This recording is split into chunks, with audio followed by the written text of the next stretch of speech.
Hello मेरे प्यारे CUET UG aspirants. स्वागत है आपका CUET कॉमर्स हब के चैनल में। मैं हूं आपकी CUET UG मेंटोर और आज हम लोग करने वाले हैं कुछ बेसिक और इम्पॉर्टेंट मतलब वेरी वेरी इम्पॉर्टेंट जो टॉपिक्स आप स्किप नहीं कर सकते क्योंकि इससे क्वेश्चंस आते हैं और बहुत अच्छे क्वेश्चंस आते हैं। तो चलिए स्टार्ट करते हैं। मैनेजमेंट। सबसे पहले हम मैनेजमेंट की बात करेंगे। तो management refers to the process of planning, organizing, leading and controlling resources including human, financial and physical to achieve organizational goals efficiently and effectively। Management का मतलब क्या होता है? जो भी ह्यूमन, फाइनेंशियल और फिज़िकल रिसोर्सेज होते हैं उनकी प्लानिंग करना, उनकी ऑर्गेनाइजिंग करना, उनको लीड करना और उनको कंट्रोल करना ताकि हम ऑर्गेनाइजेशन के गोल्स को इफ़ेक्टिवली और इफ़िशियंटली अचीव कर पाएँ। यही तो होता है मैनेजमेंट। और ये तो बहुत बेसिक सा चीज़ है, आपको पता होगा। तो आगे चलते हैं। Nature of management. First, goal oriented. Management focuses on achieving specific organisational objectives. Management जो होता है वो ऑर्गेनाइजेशन के स्पेसिफिक और प्री डिटरमाइंड ऑब्जेक्टिव्स को अचीव करने पे फोकस करता है,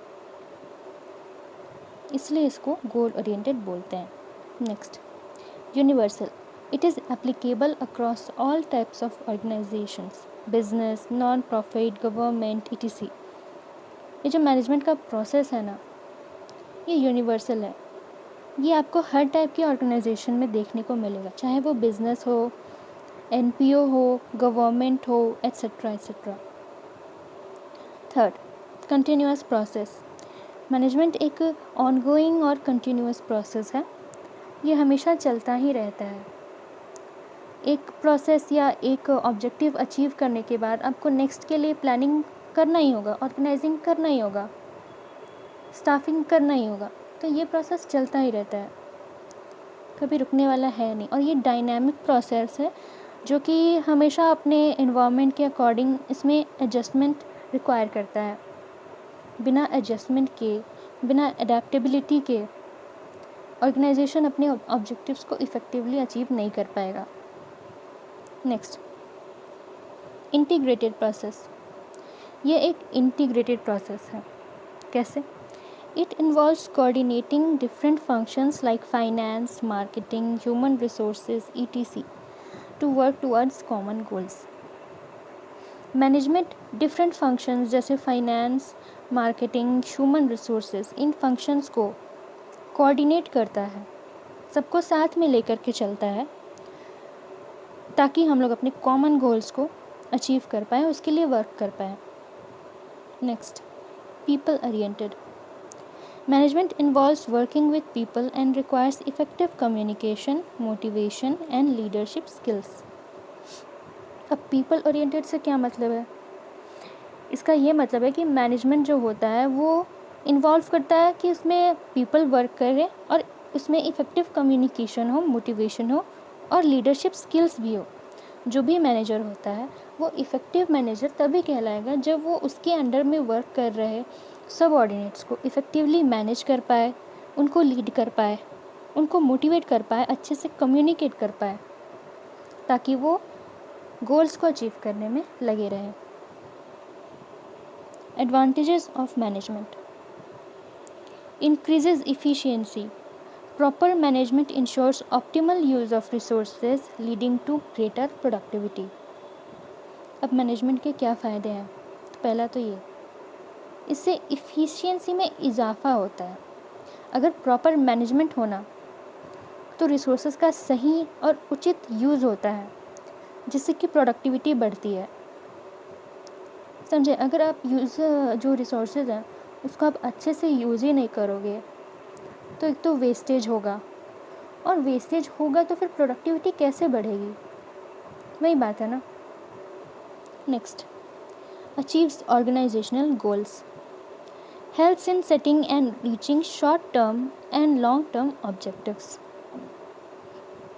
मैनेजमेंट जो होता है वो शॉर्ट टर्म और लॉन्ग टर्म ऑब्जेक्टिव्स को सेट करने में और उनको रीच करने में, उनको अचीव करने में हेल्प करता है।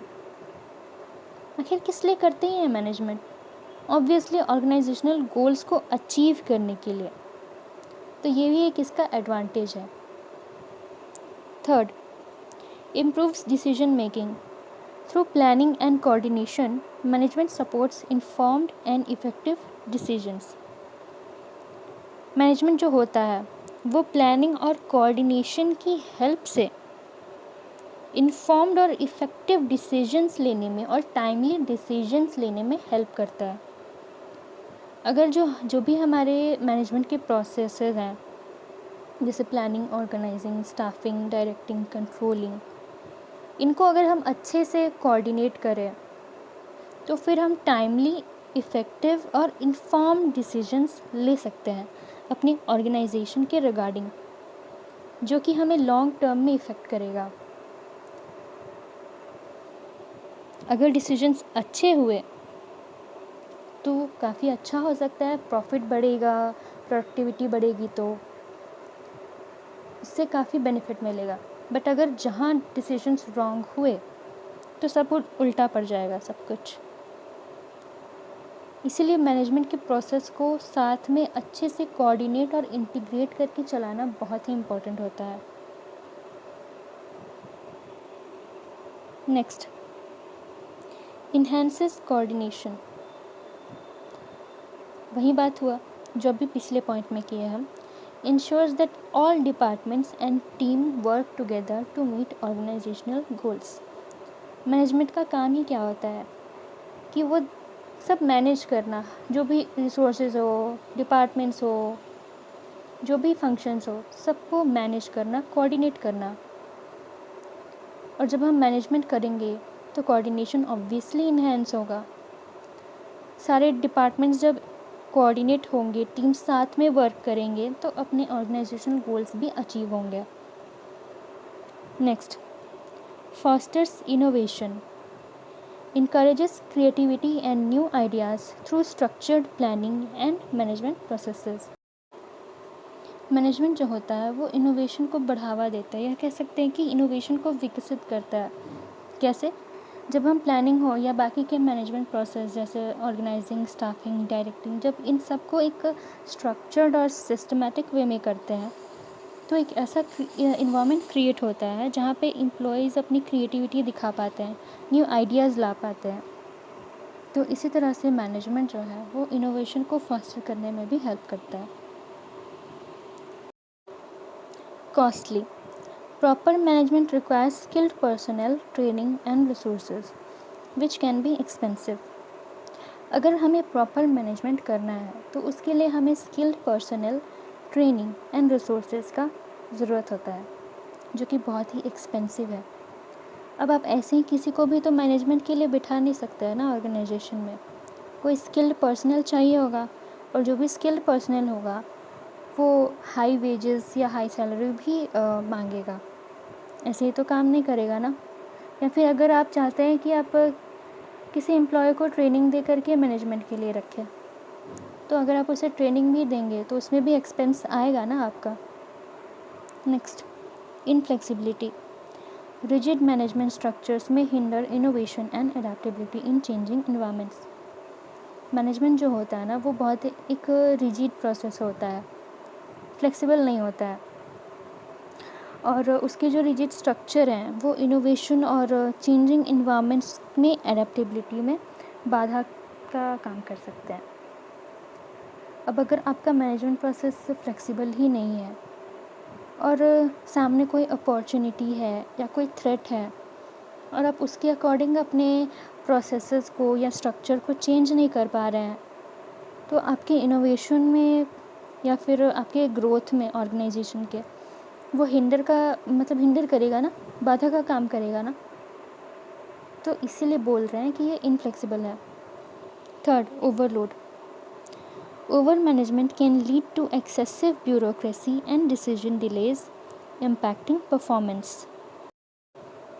अगर किसी भी ऑर्गेनाइजेशन में ओवर मैनेजमेंट है तो इसकी वजह से एक्सेसिव ब्यूरोक्रेसी होता है। ब्यूरोक्रेसी मतलब नौकरशाही होता है, जिसकी वजह से डिसीजन में काफ़ी डिलेज होते हैं और परफॉर्मेंस पे काफ़ी इफ़ेक्ट पड़ता है। Next, Dependency on leadership. Success is heavily reliant on the skills and vision of managers, which can lead to challenges if leadership is weak.